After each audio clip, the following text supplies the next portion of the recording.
오늘 함께 나눌 말씀은 욥기 38장 39절에서 39장 30절 말씀까지입니다. 오늘 본문은 5단락으로 나누어집니다. 첫 번째 단락은 38장 39절에서 41절까지인데요.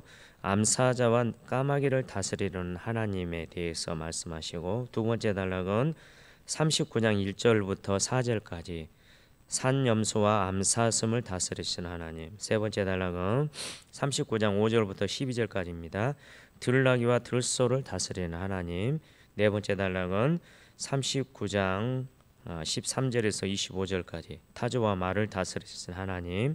그리고 마지막 다섯째 단락은 39장 26절에서 30절까지 매와 독수리를 다스리는 하나님에 대하여 말씀하고 있습니다. 오늘 본문의 내용은 하나님의 첫째 변론이 기록된 38장 4절부터 오늘 본문 39장 30절까지의 세 문단으로 나누어진 것 중에 세 번째 문단입니다.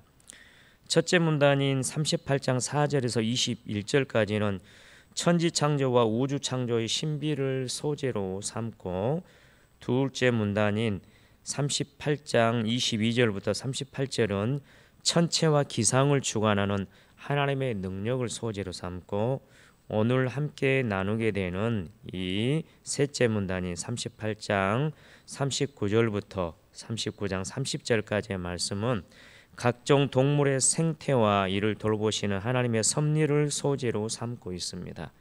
즉 오늘 본문은 각종 동물의 생태와 이를 돌보시는 섭리를 강조함으로써 하나님의 절대 주권과 인간의 한계를 선언하는 내용입니다. 첫 단락인 38장 39절부터 41절까지의 내용은 이렇습니다. 땅 위 사자와 하늘이 까마귀를 먹이시는 분은 오직 하나님이시라는 것입니다. 39절부터 동물 세계의 경이로움이 시작되는데요. 하나님께서 욥에게 이렇게 말씀하시는 겁니다. 욥, 네가 사자의 먹이를 구하기 위해 사냥할 수 있느냐? 젊은 사자의 배고픔에 대해 채워줄 수 있는 능력이 너에게 있느냐라는 그러한 말입니다. 배고픈 야생의 사자가 굴이나 풀숲에 엎드려 사냥감을 노리고 있는 중에 그 가까이 가서 먹이를 놔주고 올 수 있는 담력이 있는 사람이 얼마나 되겠습니까? 욥, 너는 그 짐승들에게 배고픈 것을 채워줄 수 있는 어떤 능력이나 어떤 담력이 너에게 있냐? 이렇게 질문하는 것은 너에게는 결코 그러한 능력, 그러한 담력이 없다는 것을 지금 하나님은 질문을 통해서 드러내고 있다고 하는 사실입니다. 결국 하나님은 이러한 39절부터 42절까지의 말씀을 통해 다시금 하나님 자신의 절대 주권과 전능하신 능력을 욥에게 각인시키고 욥 스스로 한계를 절감하도록 하고 있다는 사실입니다. 그리고 이와 더불어 하나님께서 여기서 사나운 사자를 예로 들어 말씀하시는 것은 일찍이 악인이 번성하는 부조리한 현실에 대하여 욥이 의문을 제기했던 것과 관련하여 사자에 비교될 수 있는 이 세상의 포악한 악인들조차 하나님의 절대 주권과 섭리하에 있음을 깨닫도록 하려는 의도도 포함되어 있다고 볼 수 있습니다. 앞선 39절 40절은 사자와 젊은 사자에게 가장 적절한 때에 먹잇감을 주시는 하나님 자신이심을 밝힘으로써 인간의 무능함과 대조되는 자신의 절대 주권을 선언하였습니다. 이어지는 41절은 까마귀 새끼들이 먹을 것이 없어 부르짖을 때에 그 부르짖음에 응답하여 먹을 것을 주시는 분이 바로 하나님 자신이심을 밝히십니다. 까마귀는 앞서 언급한 사자에 비할 때 대단히 보잘것없는 동물로 여겨집니다. 이들에게 먹이를 공급하는 것은 쉬운 일처럼 보이지만 이 역시도 인간은 감당할 수 없다는 것을 41절에서 이야기하고 있습니다. 그러나 하나님은 이들의 울음소리와 배회하는 날갯짓에도 주목하시고 이들에게 먹을 것을 공급하신다는 것입니다. 즉 사람이나 사자와 같은 힘있는 대상만이 아니라 보잘것없는 미물까지도 하나님은 살피신다는 것입니다. 이로써 하나님은 당신의 절대적 능력과 섭리가 어떻게 구현되는지를 분명하게 나타내실 뿐 아니라 보잘것없는 것이라 할지라도 그것에 대한 하나님의 세심한 배려와 관심을 표현하심으로써 하나님의 자애로운 성품까지도 드러내고 계시다는 것입니다. 이러한 내용은 일면 심각한 고난의 직면에 혼돈에 빠져 있었던 욥이 고통당하는 자들의 부르짖음에 하나님께서 응답하지 않는 것으로 오해하며 항변했던 것에 대한 답변이기도 합니다. 즉 하나님께서는 보잘것없는 미물에 지나지 않는 까마귀의 굶주림으로 인한 부르짖음에 대해서까지 직접 응답하시고 그것들을 먹이신다는 사실을 오늘 본문에서 확인시켜 주심으로 욥의 그러한 생각이 그릇된 속단이었다는 것을 지적하고 있습니다. 41절까지 말씀을 통해서 오늘 이 시대를 살아가는 우리에게 어떤 말씀을 하고 계시냐? 너의 부르짖음도 듣고 있다는 것입니다. 성도인 우리들의 부르짖음도 듣고 있다는 것이 오늘 39절에서 41절까지의 내용입니다. 이어지는 39장 전체는 각종 동물의 생태와 이를 돌보시는 섭리를 또 강조하시는 것을 통해서 하나님의 절대 주권과 인간의 한계를 선언하시는 하나님의 첫째 변론의 셋째 문단의 연속입니다. 그 가운데 두 번째 단락인 39장 1절에서 4절의 내용을 보면 하나님께서는 사람은 산염소와 암사슴의 출생 과정과 그 습성을 알지 못한다는 것을 지적함으로써 인간이 지닌 한계를 지적하시고 궁극적으로 이처럼 한계를 지닌 인간들과 달리 모든 짐승들을 지으신 창조주로서 이들의 생태까지도 주관하시고 이들을 보호하시는 하나님 자신의 절대 주권을 분명하게 드러내고 계십니다. 이러한 새로운 단락은 산염소가 새끼 치는 때를 네가 아느냐라는 질문으로 시작됩니다. 1절에서 말하는 산염소는 구체적으로 암벽에 사는 야생염소를 가리킵니다. 이 야생염소는 주로 절벽이나 돌 또는 바위가 많은 곳에 서식하는데요.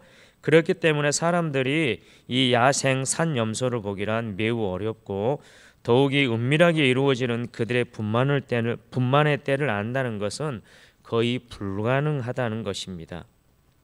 1, 2절에서 하나님께서는 사람들이 야생 염소와 사슴의 출산 시기에 대하여 잘 알지 못함을 통해 인간의 한계를 지적하시고 또 3절과 4절에서는 하나님께서는 산염소와 사슴이 어떤 모양으로 새끼를 낳으며 그 새끼들이 성장 후 어떻게 되는지에 대해서 말씀하고 계십니다.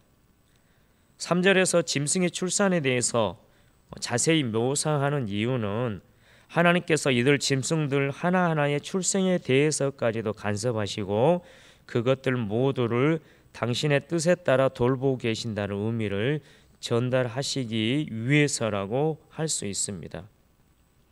이러한 번절의 내용은 과거 욥이 고통 속에서 어찌하여 내가 태에서 죽어 나오지 아니하였던가 하면서 사사나되기를 바랐던 것을 떠올리게 합니다.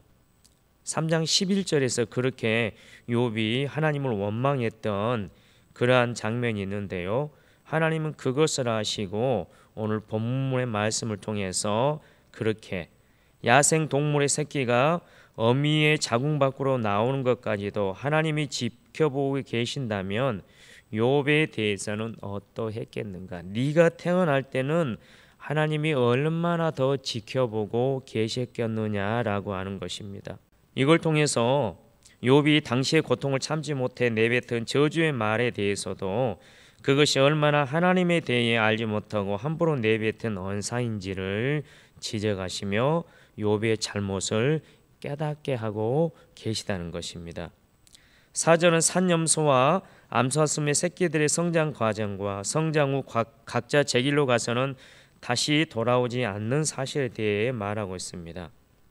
이처럼 하나님께서 산염소와 암사슴의 출산, 성장과 독립의 과정에 대해 자세히 진술하시는 것은 2절에 언급된 바 이를 아느냐라는 질문과 긴밀한 연관을 가지고 있는데요. 여기 사용된 동사의 기본형인 이 야다으라고 하는 동사는 체험적, 경험적인 알을 나타낼 때 사용되는 동사입니다. 그리고 당연히 욥은 이에 대해 하나님이 네가 아느냐라고 하는 이 질문에 부정적인 대답을 내놓을 수밖에 없습니다. 욥은 알고 있지 못하다는 사실입니다. 하나님의 어떤 동물들의 생태에 대해서 알지 못하는데 어떻게 네가 하나님 나의 속까지도 네가 잘 알 수 있겠느냐라는 것을 지금 비유로 말씀하고 있다라고 하는 사실입니다. 하나님이 얼마나 섬세하게 만물을 섭리하고 계시는지를 이 1절에서 4절까지가 규명해 주고 또 그분의 절대 주권이 피조 세계에 미치지 않는 영역이 없음을 분명하게 나타내 주고 있는 것입니다. 세 번째 단락인 5절부터 12절까지는 들나귀와 들소를 통해 말씀하고 있습니다. 앞선 1절에서 4절까지의 말씀에서는 하나님께서는 산염소와 사슴의 출산과 성장 과정을 들어서 그러한 동물들의 생태에 대해서까지 하나님은 분명하게 아시고 또 그들을 보살피신다는 것을 드러내셨습니다. 궁극적으로 이러한 내용은 하나님의 섭리와 절대 주권이 얼마나 섬세하게 만물에 반영되는지를 나타내 주는 것이며 이와 동시에 이에 반하는 인간의 한계를 더욱 구체적으로 나타내 주는 내용이라 할 수 있습니다. 이제 5절에서 8절까지에서 하나님께서는 당신께서 돌보시는 들나귀를 사람은 길들이지 못한다는 사실을 지적하고 계십니다. 이러한 새로운 단락을 시작하는 본절에서 하나님께서는 들나귀와 빠른 나귀에게 자유를 준 이가 누구냐고 묻습니다. 이 질문 자체는 욥 네가 아니고 곧 나라고 하는 것을 강조하기 위한 그런 질문이라는 것을 우리는 알 수가 있습니다. 5절에서 12절까지의 내용을 요약하면 이렇습니다. 나귀와 소는 가축의 일종입니다. 여기에 나오는 들나귀와 들소는 가축이 아닌 야생 동물을 말합니다. 여기에서 핵심 단어는 들입니다. 들. 인간이 길들이는 동물이 아니라는 점이 오늘 5절에서 11절까지의 중요한 내용인데요. 5절에 누가 들나귀를 놓아 자유롭게 하였느냐, 누가 빠른 나귀에 매인 것을 풀었느냐는 방금 전에 말씀드린 바와 같이 수사 의문문으로서 너희 인간이 한 것이 아니고 하나님께서 한 것이라는 것을 강조하는 표현입니다. 야생 나귀는 원래부터 자유로웠습니다. 태어나면서부터 누구에게도 매인 적이 없다는 것입니다. 하나님께서 원래부터 그들에게 건조한 사막과 소금 땅을 거처로 주셨습니다. 사막과 소금 땅도 4절의 빈들과 마찬가지로 사람이 생활을 영위할 수 없는 공간입니다. 7절에 보면 두 공간이 대비되는데요. 성읍과 나귀 치는 사람은 인간의 생활 영역을 의미합니다. 여기서 나귀는 가축입니다. 가축을 치는 사람의 소리는 집나귀, 집에서 기르는 나귀에게는 영향이 있겠지만 들나귀에게는 아무런 영향도 미치지 못한다는 것입니다. 야생 나귀는 사람들이 어떻게 살아가든 상관없이 목초지를 찾아 초장으로 두루두루 다니며 자신의 먹거리를 스스로 찾는다는 것입니다. 사람이 제공하는 꼴이 필요 없다는 것입니다. 그 들나귀들도 하나님의 주권과 섭리 가운데 살아간다는 것을 말씀하고 있는 것입니다. 이어지는 9절에서 12절은 들소의 이야기인데요. 애양간과 일항, 썰에는 인간의 생활 공간 내부를 뜻합니다. 들소는 이 영역 바깥에 존재합니다. 야생에 사는 들소가 농사일을 거들지도 않습니다. 야생소가 아무리 힘이 좋다고 해도 사람이 그것에게 일을 시킬 수도 없습니다. 추수일을 도울 수도 없다고 이야기합니다. 11절과 12절을 조금 자세히 말씀드리면 하나님께서는 욥을 향하여 들소의 힘이 세다고 하여 들소에게 어려운 일들을 맡기고 의지할 수 있겠느냐라고 묻고 계십니다. 이러한 하나님의 질문 역시 한계를 지닌 인간의 나약함을 지적하는 것입니다. 물론 농사를 짓는 사람들이라면 누구나 들소의 거친 질주와 그 몸에서 뿜어져 나오는 무시무시한 힘을 보고 그것을 농사에 이용한다면 얼마나 좋겠는가 하고 생각해 볼만 하지만, 그러나 그러한 둘소의 힘만 보고 그것을 농사에 이용하려 드는 자가 있다면 그는 지극히 단편적인 생각으로 살아가는 어리석은 자가 아닐 수 없습니다. 왜냐하면 그는 둘소의 힘을 제어할 만한 멍에를 결코 밀 수 없을 뿐만 아니라 멍에를 맨다 해도 그것이 유순하게 논밭을 갈지는 않을 것이기 때문입니다. 이러한 본절의 내용 역시 인간이 얼마나 무력한지를 절감하게 하는 내용의 반복이라 할 수 있습니다. 앞으로도 지속되겠지만 이러한 하나님의 말씀, 즉 인간으로서는 불가능한 일들에 대한 열거는 욥으로 하여금 인간이 얼마나 무력하며 제한적인 존재인지를 절감하게 하였을 것이고, 이를 통해 그와 대조되는 하나님의 크신 능력과 절대 주권 앞에 겸손할 수밖에 없다는 사실을 깨닫게 하였을 것입니다. 앞선 5절에서 12절까지에서는 하나님께서는 사람이 길들이거나 의지할 수 없는 들나귀와 또 들소의 특성을 소재로 해서 하나님의 절대 주권과 인간의 한계를 선언하셨습니다. 이제 네 번째 단락인 13절에서 25절까지의 내용 중 13절에서 18절에서는 타조의 단점과 장점을 거론합니다. 이것을 통해서 하나님의 절대 주권과 인간의 한계를 하나님께서 말씀하고 계시는데요.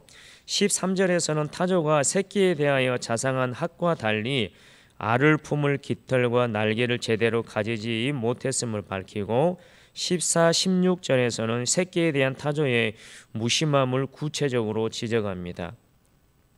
말씀은 아까 읽었지만 14, 15, 16절의 상황들을 보면 참 어리석게 보이는 타조에 대해서 설명하고 있습니다.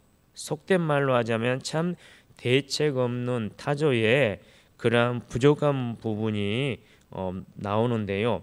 왜 그렇게 타조가 대책 없는 짐승이고 어리석게 보이는 그러한 짐승인가에 대해서 17절에서 그 이유를 설명하는데요. 타조가 왜 그렇게 어리석고 대책 없는 짐승처럼 보이느냐? 17절에서 타조에게 하나님이 지혜를 베풀지 아니하셨고 총명을 주지 아니하셨기 때문이라는 것입니다. 여기서 지혜와 명철은 규범적 지혜에서 가장 중요한 것입니다.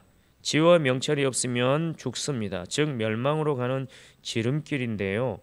그래서 욥의 친구들과 엘리후가 그렇게 욥에게 지혜 타령을 했던 것입니다. 그런데 오늘 본문 말씀을 보면 그런데 지혜와 명철이 없어서 타조가 멸망했냐라는 것입니다. 지혜와 명철 없어도 타조는 잘만 살아갑니다. 타조의 단점들을 통해서 즉 지혜와 총명에 대한 수요의 여부도 하나님의 절대 주권에 속한 일임을 분명히 하고 계시고, 그러한 동물도 비록 지혜와 명철이 없는 이 타조도 하나님께서 그 생명을 유지하며 살아가게 하신다는 것을 나타내고 있는 본문이 이 13절에서 18절 타조의 이야기를 통해서 말씀하고 있다라고 한 사실입니다. 인간이 보기에 이렇게 단점을 가진 타조지만 또한 장점도 있다는 것을 18절에서 이야기합니다. 18절 말씀 보면 그러나 그것이 몸을 떨쳐 뛰어갈 때에는 말과 그 위에 탄 자를 우습게 여기느니라.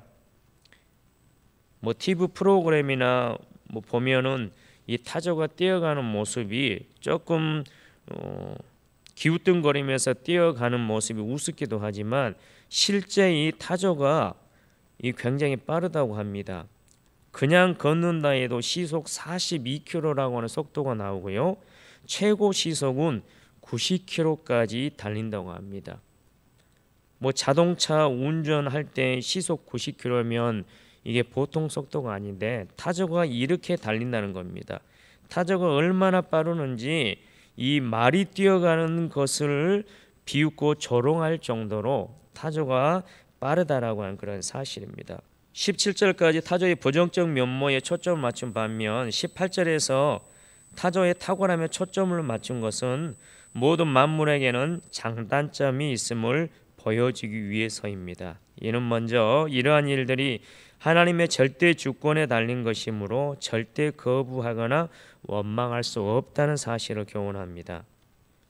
이는 이 말씀을 듣는 욥을 비롯한 모든 사람에게도 마찬가지로 적용되어야 할 교훈입니다. 타조가 하나님으로부터 지혜는 부여받지 못했다 하더라도 다른 짐승들에게서는 찾아볼 수 없는 빠른 걸음을 부여받았듯이 욥을 비롯한 모든 사람들 역시 자기에게만 부여된 하나님의 고유한 은총이 있다는 것입니다. 그러므로 자신에 대한 하나님의 섭리와 관련해 설령 자기 눈으로 볼 때 부정적인 측면이 있다 해도 이에 대해서는 그분의 절대 주권을 인정하는 한편 하나님이 부여하신 은총에 대해서는 감사하는 자세를 우리 모두가 가져야 할 것입니다. 이어지는 19절부터 25절까지는 말에 대해서 이야기합니다. 네 번째 단락의 후반부인데요. 여기에서 말하는 그 말은 야생마가 아니고 군대에서 쓰는 군말을 의미합니다. 19절 말씀을 보면 말의 힘을 네가 주었느냐, 그 목에 흩날리는 갈개를 네가 입혔느냐, 즉 이 말에게 주어진 능력은 네가 아닌 나 하나님이 주신 것이라는 것입니다. 그러면서 그 말의 특징을 이야기합니다. 말의 외적인 힘찬 모습과 담대함과 용맹스러운 모습이 25절까지 이어집니다. 하나님께서는 타조에게는 빠른 걸음을, 말에게는 다른 어떤 피조물에 비할 바 없는 위엄과 용맹을 주셨다는 것을 이야기합니다. 바람을 가르는 듯 달려가면서 휘날리는 갈기와 창칼이 날아들고 피가 튀기는 전쟁터에서조차도 당황하지 않고 적진을 향해 달려드는 군마의 위용은 그야말로 놀랍고 장엄한 것이 아닐 수 없습니다. 본 단락에서 이러한 내용, 즉 하나님 자신이 말에게 그 어디에도 비할 바 없는 용맹과 위용을 친히 주셨다는 사실을 통해서 하나님의 절대 주권과 섭리의 장엄함을 드러내시고 이에 대조되는 인간의 한계와 연약함을 극명하게 나타내고 계신다는 사실입니다. 이어지는 마지막 다섯 번째 단락 26절에서 30절에서 하나님은 매와 독수리 이야기를 하시면서 욥을 교훈하십니다. 앞선 19절 25절까지에서는 하나님께서는 말이 가진 용맹과 위용을 하나님 자신이 부여해 주셨다는 사실을 통해 절대 주권과 섭리의 탁월함을 선언하셨습니다. 이제 26절부터 30절까지는 하나님께서 매와 독수리의 특성과 습성을 통해서 하나님의 절대 주권을 선언하시는 내용입니다. 본절에서 하나님은 욥에게 매가 높이 떠올라 남쪽을 향하여 날아가는 것이 어찌 너의 지혜 때문이냐고 물으십니다. 하나님이 계속해서 이 수사 의문문을 통해 가지고 지금 욥을 가르치고 있다는 것을 우리는 알 수가 있는데요. 탁월한 비행 능력과 시기를 분별하고 이주하는 매의 지혜는 하나님이 부여하신 것이라는 것입니다. 이러한 매의 상태에 대한 묘사는 앞서 언급한 비교적 사람과 가까이에 있는 육상 동물에 대해서만 아니라 사람과 멀리 떨어진 것으로 인식되는 공중에 나는 새까지도 하나님이 지으시고 그에 맞는 능력을 주셨다라고 하는 하나님의 절대적인 능력과 또 이를 보이지 않는 손길로 자상하게 돌보시는 하나님의 서세한 섭리를 반영하는 또 다른 표현이라 할 수 있는 것입니다. 매에 대한 묘사에 이어 27절 이하 30절까지의 내용에서 하나님은 하늘의 왕자라 불리우는 독수리를 신뢰로 들어 하나님의 절대 주권과 섬세한 섭리를 입증하시고 이를 통해 인간의 한계와 무력함을 규명하십니다. 계속해서 하나님께서 무엇을 지금 욥에게 가르치고자 하시는지를 계속 짐승들을 통해서 지금 말씀하고 있는 것이죠. 일반적으로 독수리들은 이어지는 28절에 나타내는 대로 높고 험한 절벽에 집을 짓고 사는 습성을 가지고 있습니다. 이렇게 높은 곳에 집을 짓는 것은 인간이 명한 바도 아닐 뿐 아니라 인간은 그 이유조차 제대로 알고 있지 못합니다. 다만 독수리들은 하나님이 지으신 바 창조 섭리에 따라 그렇게 행할 뿐입니다. 그런데 하나님께서는 본절에서 독수리가 높은 곳에 둥지를 트는 것과 관련해 그것이 욥의 명령 때문이냐고 묻고 계십니다. 당연히 이 질문에 대해서 욥이 긍정적인 답을 할 수 없습니다. 29절에서는 독수리의 높은 시력을 이야기하고 30절에서는 그 새끼들에게 잔인한 습성이 있지만 그 시체들을 통해서도 독수리를 부양하시는 하나님의 섭리를 은연중에 암시하고 있습니다. 29절 말씀 보면 거기서 먹이를 살피나니 그 눈이 멀리 봄이며 그 새끼들도 피를 빠나니 시체가 있는 곳에는 독수리가 있느니라. 하나님이 멀리서도 볼 수 있는 좋은 시력을 줘서 이 독수리가 먹이를 이게 차지할 수 있도록 높은 시력을 주신 분이 누구냐? 하나님이라는 것을 29절에서 말씀하시고 30절에서는 그 새끼들을 조차도 시체들을 통해서 독수리 이 새끼가 살 수 있도록 그런 것들을 부양하시는 하나님의 그 섭리를 은연중에 말씀하고 있다라고 하는 사실입니다. 이상에서 살펴본 바와 같이 본 단락은 각종 동물을 신뢰로 들어 하나님의 절대 주권과 인간의 한계를 규명하는 하나님의 첫 번째 변론, 셋째 문단이었습니다.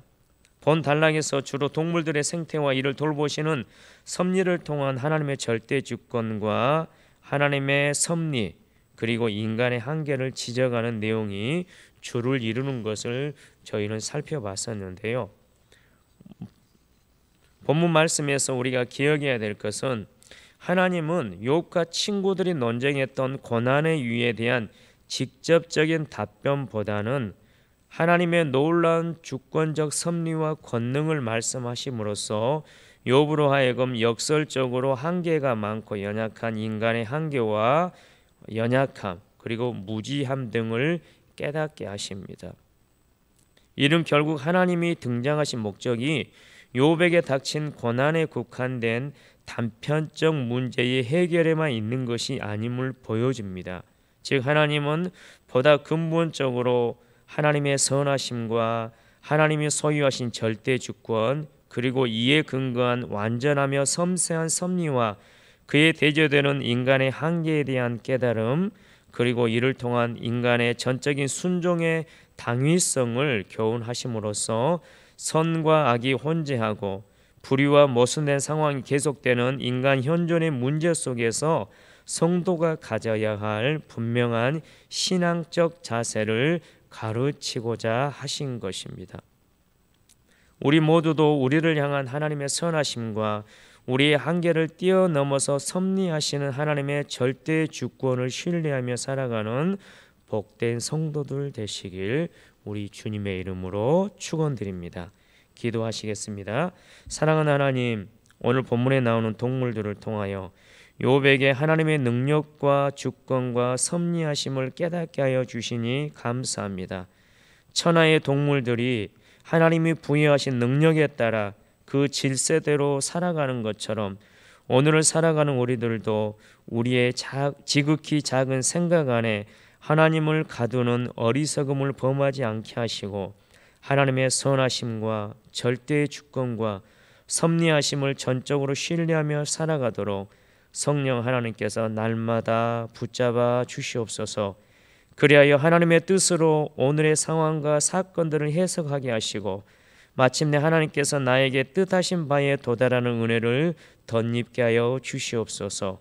오늘도 우리를 은혜로 이끌어 가시는 하나님을 신뢰하옵고 사랑이 많으신 예수님의 이름으로 기도드립니다. 아멘.